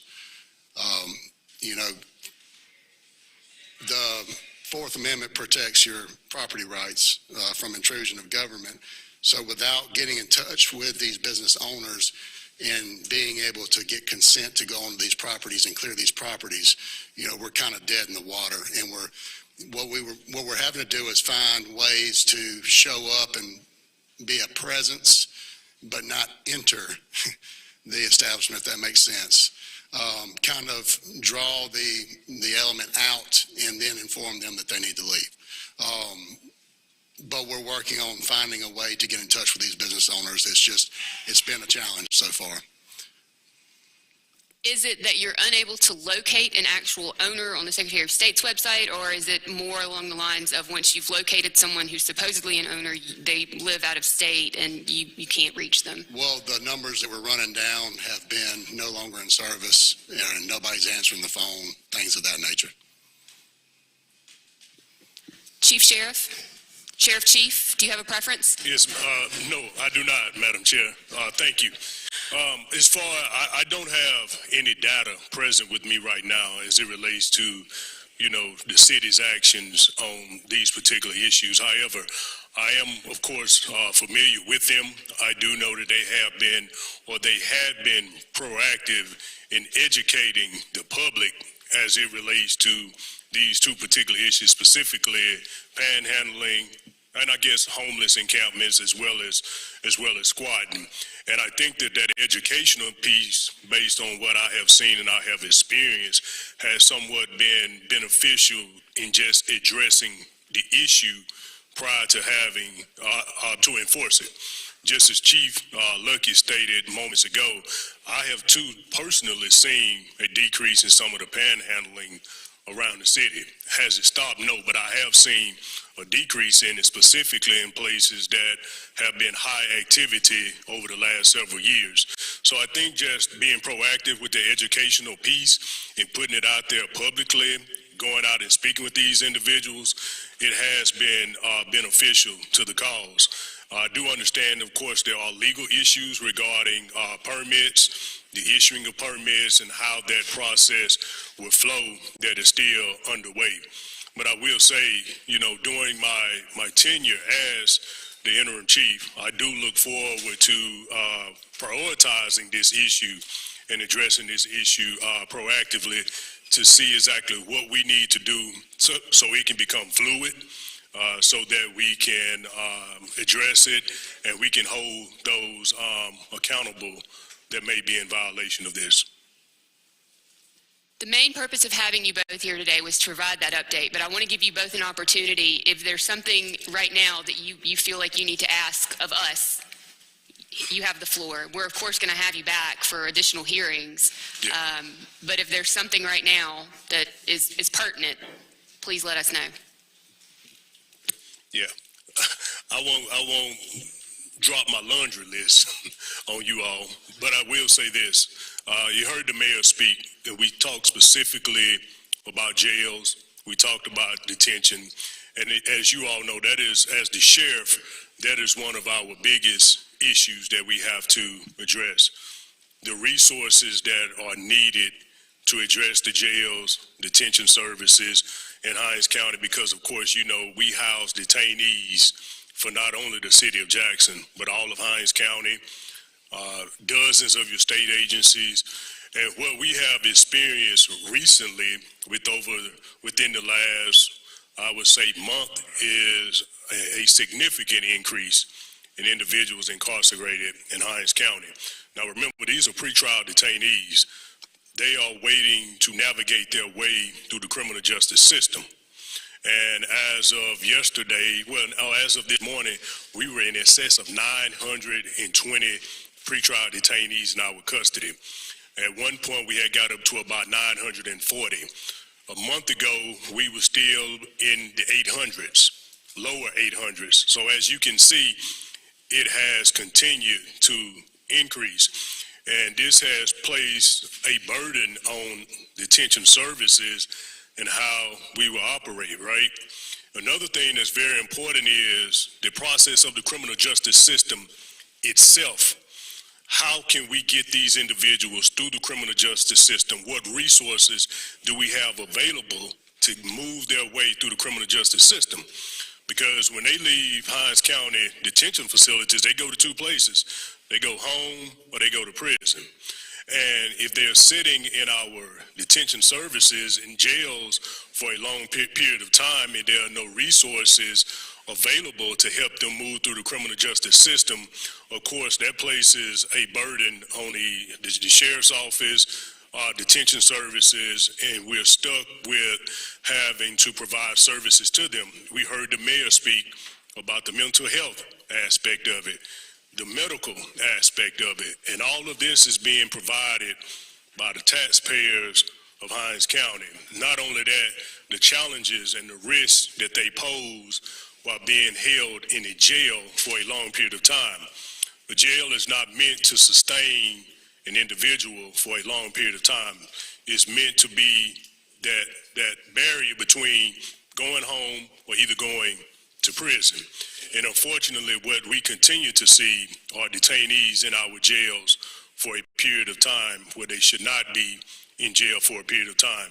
So what I would ask is resources to help the criminal justice system that we can, the pretrial detainees can navigate their way a little bit more fluidly and quickly through the criminal justice system, where, again, either they go home or they go to prison, and they don't have to sit in a jail for years awaiting that process. Chief? So to echo some of the things that were mentioned by the mayor and also by Sheriff Jones, the jail, the housing situation with the jail, that is a challenge here in Hinds County. I know the sheriff's doing all he can, and I would like to thank him. Every time that we've had a situation where we've felt like this person has to have a place to stay today or tonight, he's always accommodated. Now he may cut me off today, but he's always been able to accommodate whenever I've called him and asked him, even though he is busting at the seams. We realize and understand that that is not something he can help. I completely agree that our criminal justice system here in Hinds County is bogged down, and that puts even more of a strain on the sheriff's resources. So I agree that we need to look at investments into making our systems here more efficient. And I don't know what those investments are at this time, but I will say the CCID court has been running very well. It's been a huge help with the Capitol Police and in the CCID. I get nothing but compliments out of the court systems every day about just how everything's just efficient and going, and it's still getting better and better every day. It's a new system. There's probably some things they can improve on, but it is helping with the justice system here in Hinds County by moving the cases out of the Hinds County Justice Court into another court that is less backlogged. Well, not backlogged at all yet, but and able to push those cases along quicker so that other cases through the Hinds County court system can be pushed through in the place of those that would have been there. So that is one way that, one thing that is helping. Also, I wanted to bring, and forgive me, I don't have the numbers with me. One of the last meetings we attended, we spoke to an individual about a company out of Texas. When we talk about the homelessness issues, one of the things that we're running into, and just like Sheriff, just like the mayor said, the jail is not the proper place for somebody who is just simply homeless. We all know that. We know it's not a crime to be homeless. However, what we're running into are these individuals are in such a lack of hope and in such a state of disparity that they're committing crimes, sometimes committing crimes with the purpose of being arrested. And unfortunately, our resources here in central Mississippi or to be frank, throughout the United States when it comes to mental health are extremely limited. Oftentimes, we had an individual that we dealt with last week before last. We ended up spending 6 hours with that individual before we finally got them into a hospital. And then just to turn around and they released themselves at 1:30 in the morning, and we spent another 8 hours with them, fighting with them, trying to get them into a jail somewhere. Now, this individual was a juvenile, so that made it even more challenging. But those are the types of things that we're dealing with. We have individuals out there, both juveniles and adults, who are suffering from mental health crisis, and there's nowhere to put them. There's nowhere for them to go. When they go into these facilities, into the hospitals, they're able to sign themselves out due to a lack of beds. Now, if the facility is certified to do a mental health evaluation and do a 72-hour hold, then they are. UMC is not one of those facilities right now, I don't believe. I believe Merit Health is the only one in this area right now, and they're very limited in their space. So that is one thing that I would ask that we look at as resources for the mental health side, because that is one of the biggest problems that we're dealing with today. And I would say that's one of the biggest social issues that we're dealing with in the city of Jackson that's affecting our investors and our businesses, but also our residents. Because as we're removing these encampments from under the overpasses and out of these businesses and from these creek beds behind businesses and things of that nature, they've got nowhere to go. So where do they end up? Well, they end up walking through the neighborhoods, which increases our call volumes through the neighborhoods, because now where you had a homeless encampment under I-55 at Canton Mart, now you have homeless people scattered throughout Ridgewood and Eastover and those areas, and we're getting calls. You know, the citizens are frightened when they see things like that, because most of these individuals have mental health issues. They're talking to themselves. They may not be wearing any clothes at all. They may be, who knows what kind of condition they're going to be in. So that is one of the problems I think that we really need to look at as a priority, because it not only affects the safety of our citizens, our visitors, the individuals that work in the city of Jackson, but it also affects our business and our investors and our tax revenue to continue to make Jackson great. With that being said, there was a organization that met with an individual that I met with. So, if you can follow that part of the story, it's my understanding that they have had huge success in the state of Texas with decreasing significantly the homeless population, the vagrant population. Chief Watts, if he's still in here, he was in that meeting as well. I don't remember the name of the organization, and I'm sure there are more organizations like that out there. This is just something that was brought to my attention in this meeting, and it sounded like something that I would like to explore further and look into. This company, they deal with the holistic approach like the mayor was talking about. They come in and they set up a force or for lack of a better term, a community themselves, to where they approach homelessness and vagrancy holistically. They provide vouchers for apartments or hotels. They require you to be working. They require counseling, mental health services. They require all this stuff, and they monitor all that stuff. Now, with that being said, they're not funded independently. They're not funded. They don't fund themselves. We have to fund them, and it's a hefty funding process. That was one of the things that is a deterring factor in this. Is I want to say, and don't quote me on this, but around $20,000 a person a year is the estimate on how much it would cost. And when we're looking at about, I think the last numbers I heard were around 500 to 600 homeless in the city of Jackson. That's a pretty hefty budget. So I'm not saying that this is the end-all, be-all, and the answer to it, but I'm saying something like this is probably out there that we can explore. It may be something out there that we can look at even creating or do ourselves.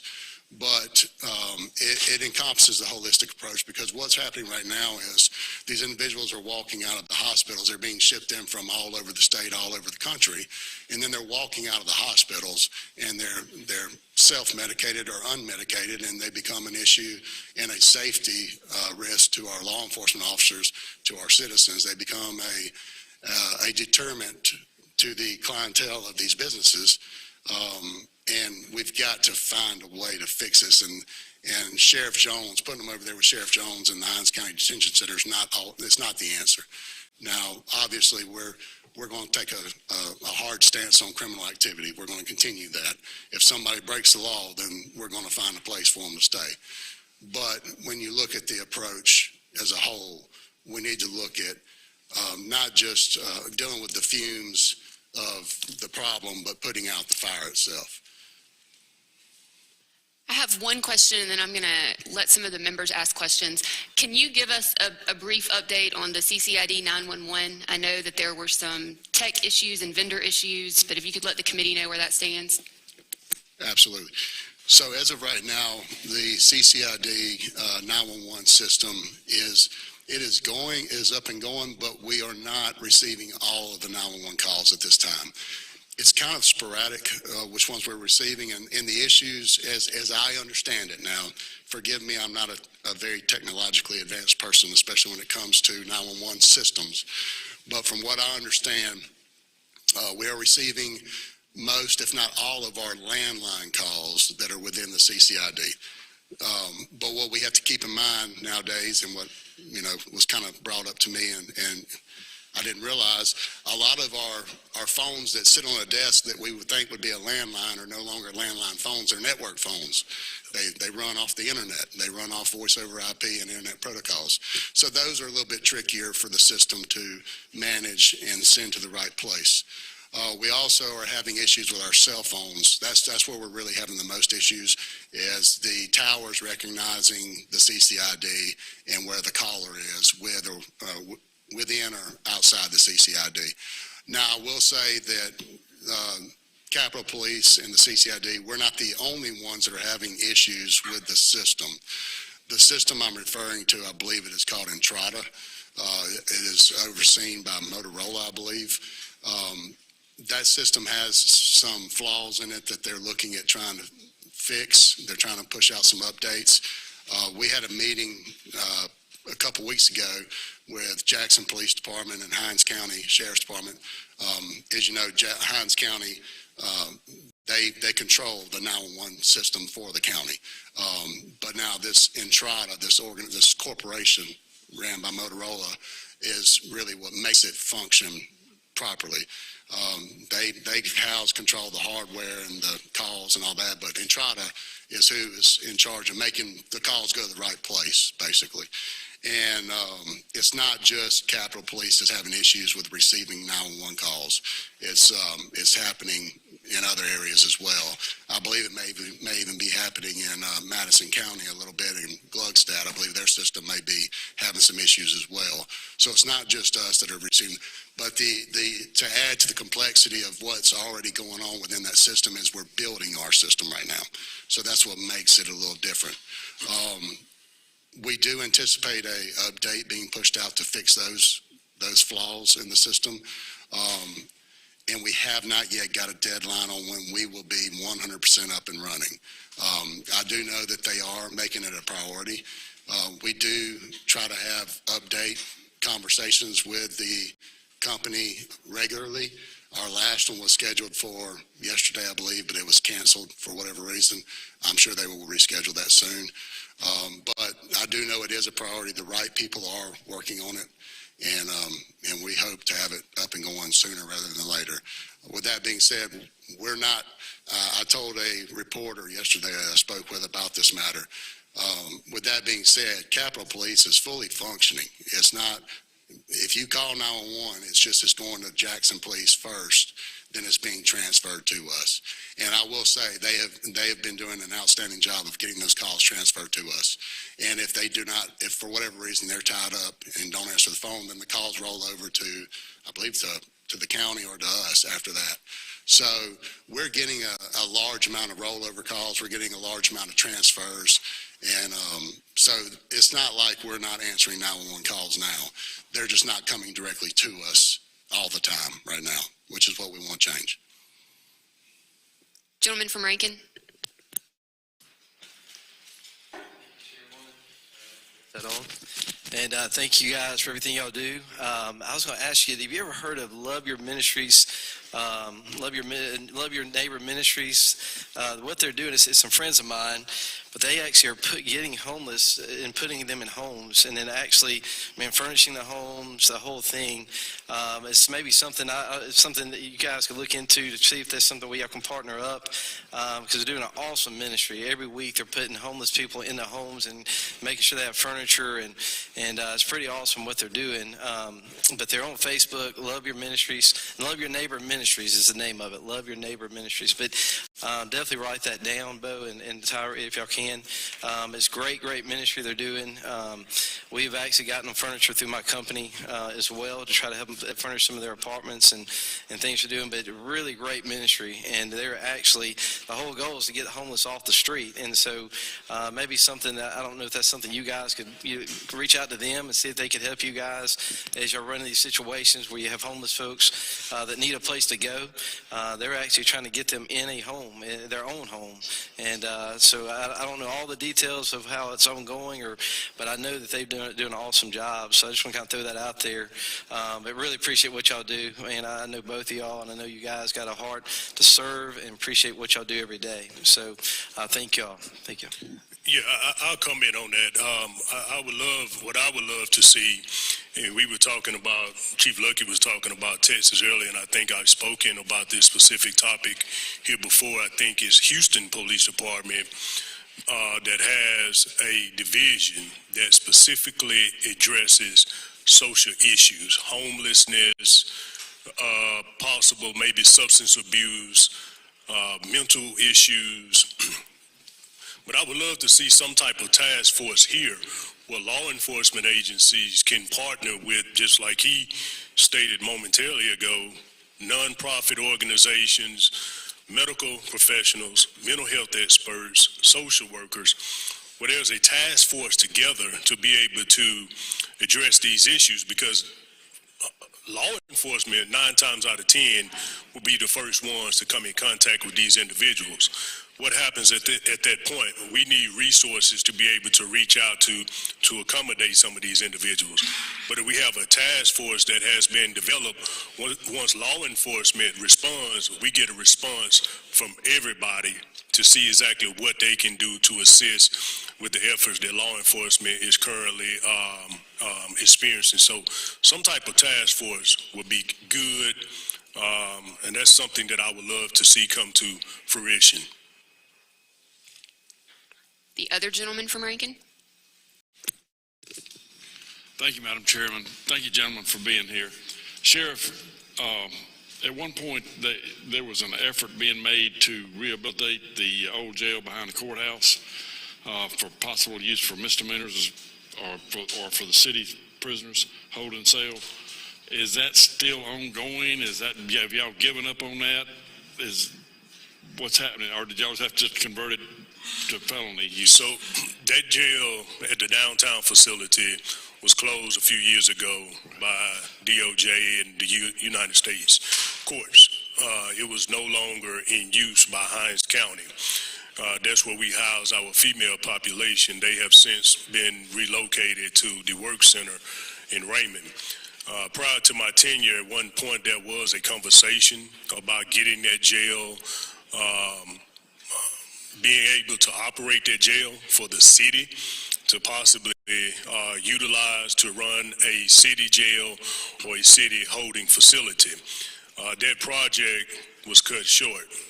And at this particular point, unless there are more resources provided to see that come to light, I can't see it happening. I can't foresee it happening as the sheriff right now, right? Because, of course, there would have to be an agreement between the county and that local agency, first of all, for it to happen. But outside of that, you have to have the resources necessary to run a holding facility. You have to have manpower, you have to have medical resources, you have to be able to feed these individuals, and you have to have safety and security measurements in place. But even prior to that, the infrastructure in that facility was not suitable to even start a jail. So there was a lot of conversation about it, but that project was cut short a little bit after I became the sheriff. That's what I thought. Is the county farm, is that being utilized for holding felony prisoners right now, or is it still operated as the county farm? So the county farm, we have the work center that's down on the county farm. We have approximately 200 detainees in that facility, to include the female population. And of course, the county farm is no longer in existence as an operating farm as it once was. And that was because Hinds County housed state detainees during that time. We no longer house the state detainees in our facility. So again, the NSS of 900 people in our custody that I spoke about earlier are all pretrial detainees. We don't have state inmates or state inmate workers in our facilities anymore. Thank you. Any other questions from any members? All right, thank you both so much for being here, and I will definitely be inviting y'all back for additional hearings. Thank you. Thank you. All right, we are behind schedule, so we're going to go ahead and move on to our next panel. We're going to hear from two members of Secretary of State staff, Colby Williams, who's the Assistant Secretary of State for Policy, and Bill Cheney, who is the Assistant Secretary of State for Public Lands. They are going to provide us with an update on the laws that we got passed last session concerning tax forfeited properties and blight elimination.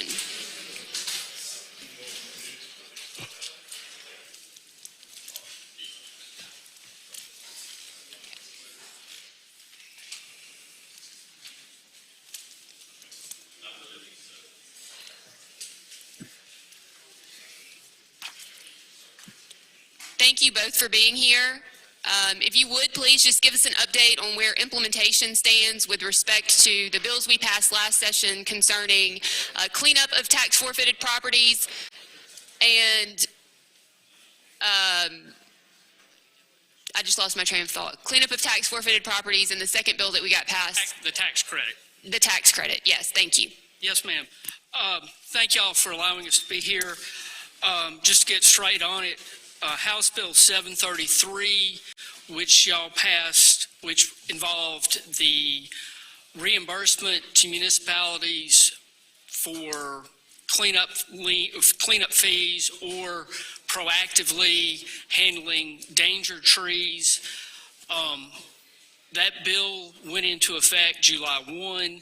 Also, Senate Bill 2037, which was our budget, allocated $1.75 million into that fund.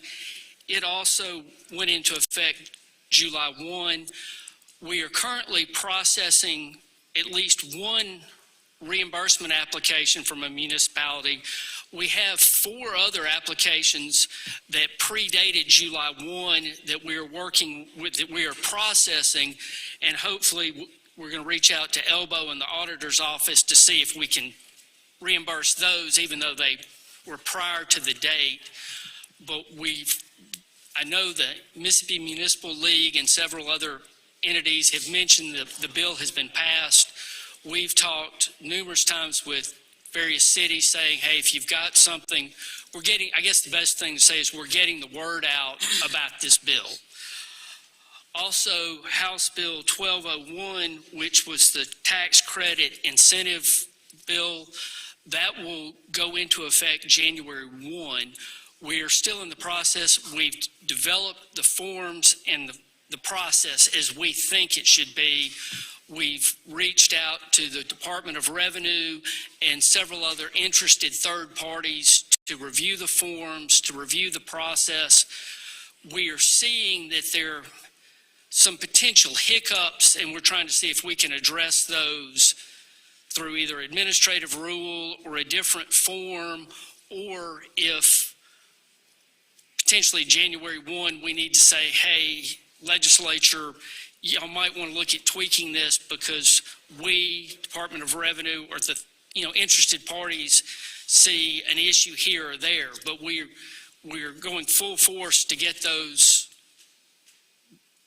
the bills that were enacted and the directions from the legislature accomplished. So that the short answer is we're working very hard on it and trying to accomplish what you asked.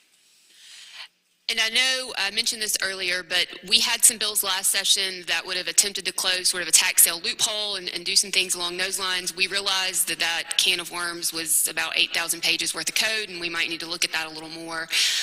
There's been a select study committee formed to address that. It has House members, it has Senate members, there's someone from the Secretary of State's office. Can you talk to us a little bit about how that committee's coming, when it plans to meet? Yes, ma'am. It's our understanding that they have set a meeting date of October to address, to have their first meeting. We are researching various issues that we think might come up. I have had conversations with the legislative legal staff on, I don't say problems or issues with the law that we foresee might need to be addressed. Some of those are federal laws, or one of the biggest issues is a U.S. Supreme Court case on notice. So we have, we're trying to get the information, to get research, to be involved on that. We're also gathering some information in addition to that title committee. There were some of your other bills dealing with tax sales, patent dates, kind of got looped in. So we're gathering information on that to address as the committee requests. One issue is, the tax patent, if it's automatically issued to the tax purchaser, or if the tax purchaser declines to get it, it comes to the state. There was a recent article in one of the local publications about a parcel of land that's dilapidated. It's being marketed for sale, but nobody really owns it because nobody's requested the deed, but that there are 5 companies that could request the deed. So we're getting that information together so that we can present that to committee as a prime example of, here's the exact problem, to put a problem with, potential solution. We're also still researching the issue of how long a tax redemptive period should be. We've got some examples of, several of the members here are familiar with larger commercial properties in the city limits of Jackson that are kind of in limbo because of the way some of the laws are written, and we're trying to document issues and potential solutions to provide as the committees ask. I anticipate that we'll have you both back after that committee meets and comes up with whatever it's going to come up with to brief this committee so that we're all on the same page with respect to those issues. Otherwise, do I have any committee members that have any questions? No? All right. One comment I will say, I took some notes on Mayor Horn's presentation, and I will say that we, like y'all have mentioned, we have an excellent relationship with the mayor. We've already worked on several issues responding to his office. He's been very receptive, or his staff has been receptive, so we feel that some of the problems or issues or roadblocks that we have had are not going to occur. So we're very positive with how that is developing. That's great to hear. I'm happy that we can have a city and a state that can work together. So, yeah. Gentleman from Rankin. Thanks so much for being here today. Can you hear me? Remind me, I think the last time that you guys were here, we talked about how much state property was in the city limits of Jackson. Do you remember that number? Yes, sir. We have approximately 6,000 parcels that are state tax forfeited land within the city limits of Jackson. we also identified there's probably another 600 to 800 parcels that over time we have given to the city of Jackson that they control, but the genesis was tax forfeited land. That is down. Ty Hickman's our bureau director, and that 6,000 number is down from a high of about 10? It was 20,000 back in 2014. We had about 20,000 parcels, obviously after the real estate crash, but that we have worked, I say we, our staff, Ty and his staff, have worked really hard to market that property to get it off our rolls and back into the tax rolls. So, but right now, if you asked me, I would say there's about 6,000 statewide. I take that back. 1,800 Hinds County, 1,700 City of Jackson. Okay, thank you very much. Gentleman from Hinds. One quick question. Any of those parcels include the Metro Center? Not at this time. Technically, no, but we will know more definitely in 4 days. So we still run into that issue? That is one of the commercial issue legal loopholes that I referenced. Gotcha. Thank you. Any additional questions? All right. Thank you both for being here. We'll move to our last panel. Everyone here on the committee knows both of these gentlemen well. We're going to hear from Representative Sam Creekmore, who is our Chair of Public Health on the House side, and Representative Kevin Felsher, who is Vice Chair. They are going to provide us with an update of what the Mental Health Committee is doing, how that dovetails with a lot of the homeless issues that we've talked about. I don't see any need for their committee and our committee to work separately. I think we need to work on these issues together and figure out what we need to do. Thank you, Madam Chair. And I'm going to start with the Opioid Settlement Council because it directly impacts Jackson. As y'all know, from 2015, we had the Attorney General sued the pharmaceuticals over the opioids. We're receiving money from that now. We passed a bill establishing the Opioid Council. That council has met and established a grant program. 70% of the money that comes into the Attorney General's office from the opioid settlement goes to that grant program. It's been established, and the first deadline, and the deadline for the grant applications is September 19th. So any of these drug, substance abuse places, or any in Jackson or in the Jackson area, and across the state, can apply on the Attorney General's website for these monies, whether it's money for scholarships for people to be put in these programs, or it's for capital improvements, and then they're going to be judged. So this money will be presented to the legislature come January 1. So this is real money that the Jackson and the state can use right now. If y'all remember, 15% of this money goes directly to cities and counties. Jackson did participate in that lawsuit, and they will be receiving funds. And from what I remember, there were no restrictions on that, how that money could be used by the cities and counties.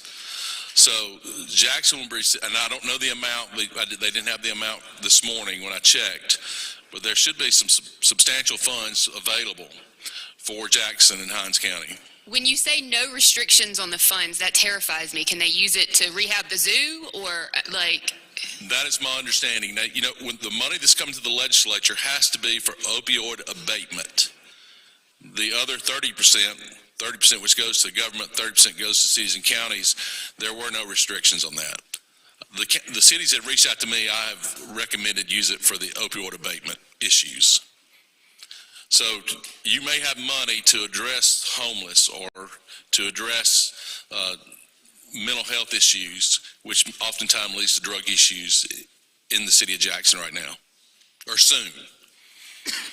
So Go ahead. I didn't mean to interrupt you. well, that's kind of where we are with this. The council is waiting on the deadlines, and then we'll start reviewing the applications. So I would encourage, and you can share that link from the Attorney General's website to any of these facilities in this area to apply for the grants. Do they have to be a nonprofit? Are there restrictions on who can receive it? Anybody can apply. Okay. You are granted a higher score most likely if you're a nonprofit, but it's worth putting it out there. Yep. Gentleman from Rankin. Just what was the amount of the opioid settlement? Do you remember? You know, it's a moving target. I think it's around 300 million is what I've been told.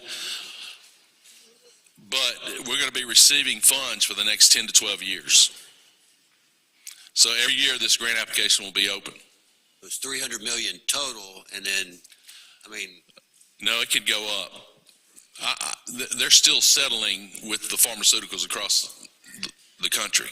So how much per year? 30 million per year, or? I think the first few years will be the higher number, and it'll start dwindling down. I can move on if there are no other questions on the opioids.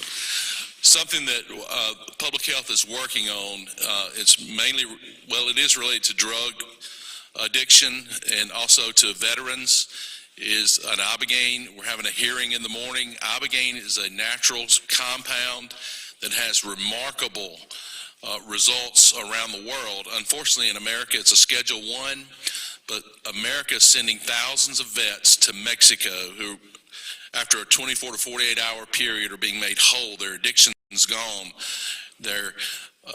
It's amazing what's happening. The PTSD issues are just completely removed on 80% of these people who participate in this. Texas this summer has passed an FDA trial approval. In our hearing, and the goal is to partner with Texas, and they're open to it, and join in this one FDA application, but have FDA trials, perhaps with you, MMC, here in Jackson, for our veterans and for our substance use people who have no other option left. They're at the end of their rope, and they can apply for this treatment. And hopefully going forward, the federal government, which there is hope and movement to loosen up the restrictions on ibogaine. But that hearing, and I'll be glad to report back to you, is a very real and hopeful prospect for drug addiction and PTSD in our state. And I've got one more if you don't have any questions on ibogaine. Go. All right, and the last thing I have, and y'all all know CON was a big issue. Psychiatric care, which we had in the House, we removed it from CON and sent it to the Senate. They took it and put it back in certificate of need. I still plan, and I have the support of Kevin and I think the Public Health Committee, to continue to try to remove psychiatric care from CON to open it up for more facilities to move into our state, and especially our Jackson area. That's my update. Open to any questions. Representative Felcher, do you have comments to add? No. Okay.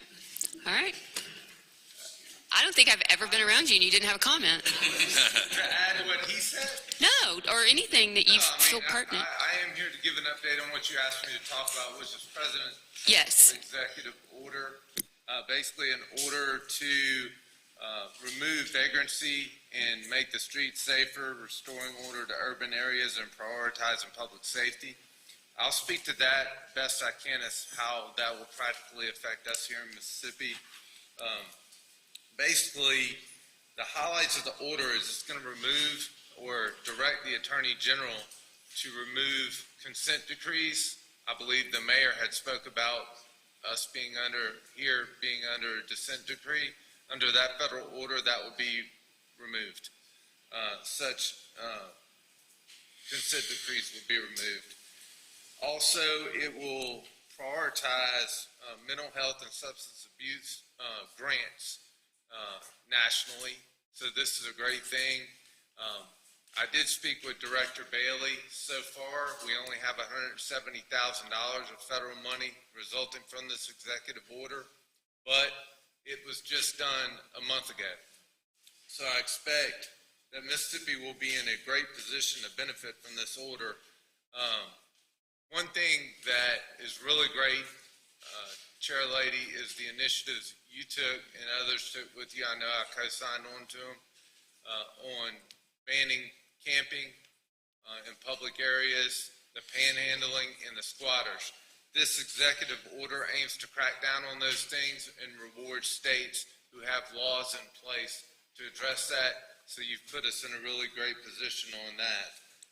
As far as the Department of Health and Department of Human Services, they saw no practical effects of this order yet. So with that, I'll yield for questions. All right. Do we have any questions from any of the members? Okay. I would like to have you back and give us an update on the Ibogaine hearings and how that goes at some point. Yes. Madam Chair, I just want to make a few comments. We've had a lot of talk about mental health patients ending up in jail, and it's something we've addressed every year in the legislature. And I can report it's been reduced by 50% across our state. I cannot speak specifically for the Jackson area, but some of the things we've passed have made a tremendous difference in our state. So it is making a difference. Not everybody's following it, and I'm not saying Jackson's not. I'm just saying when y'all hear these things being said, when you look at the statistics, Mississippi has improved greatly. And I will add to that, this administration has a much different view, as you might imagine, as the previous administration. Sam and I and others have worked to streamline our civil commitment process, make it more fair and humane to those who suffer from mental illness. The federal government for a long time has moved from institutionalization down to pushing mental health at a community level. Now what we're seeing at breakneck speed is the Trump administration move back toward institutionalizing people. I apologize. That is a little different, and we're going to have to see how we can deal with that from a federal level. I'm very interested to see if they will send the funding, if they expect that states would do that along with that, because if they don't, I do not see how we could ever comply with that. But I did want to add to that. Thank you. Thank you. Gentleman from Rankin.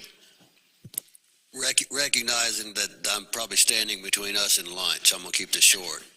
But several years ago, we took a trip to Memphis, and we visited a place where people had established basically mental health homes. They're regular houses in regular neighborhoods that I think were funded by Medicaid, where perhaps people who would have been homeless were housed in a regular home and maybe shared a bedroom with one other person, and there were people there who helped them make sure they took their medicine and made sure that they had 3 good meals a day and were clean, and et cetera.